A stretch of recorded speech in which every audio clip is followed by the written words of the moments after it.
साथीहरू, आज म एउटा संवेदनशील विषयमा कुरा गर्न गइरहेको छु। यो भिडियो कसैको व्यक्तिगत जीवनलाई अपमान गर्न होइन, तर हाम्रो समाज, संस्कार र सोच कता जाँदैछ भन्ने विषयमा चिन्ता व्यक्त गर्न हो।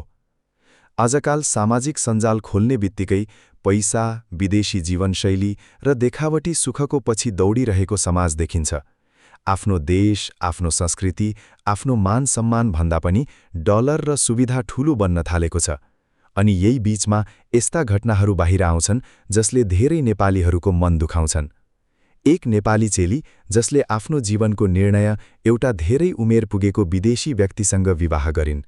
विवाह गर्नु अपराध होइन, विदेशीसँग विवाह गर्नु पनि गलत होइन, प्रेमको कुनै सीमा हुँदैन।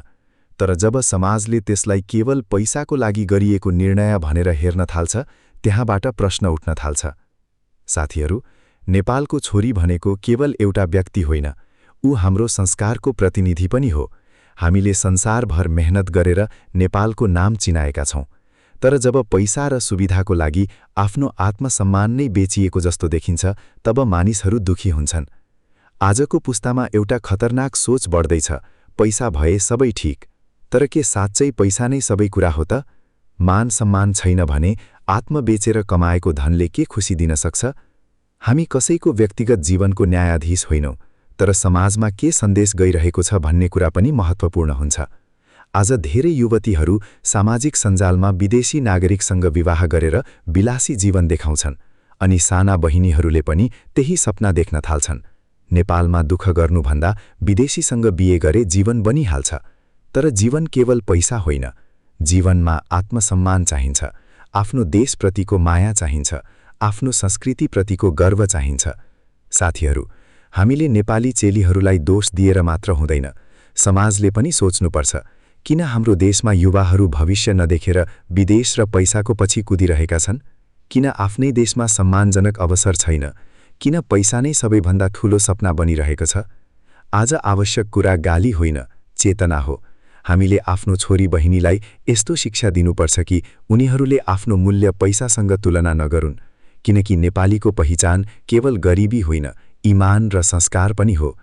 अन्त्यमा म फेरि भन्छु, कसैको व्यक्तिगत स्वतन्त्रतामाथि आक्रमण गर्नु सही होइन, तर पैसा र देखावटी जीवनको मोहमा आफ्नो आत्मसम्मान, संस्कार र समाजको भावना चोट पुग्ने काम पनि राम्रो होइन।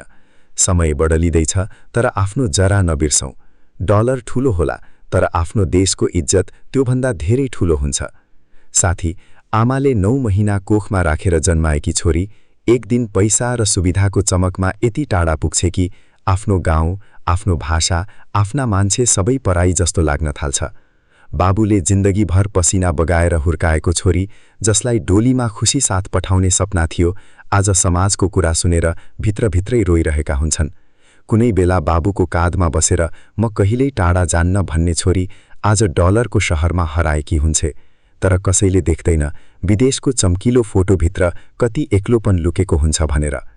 साथीहरू, पैसाले महँगो घर किन्न सक्छ, तर आमाको काख किन्न सक्दैन।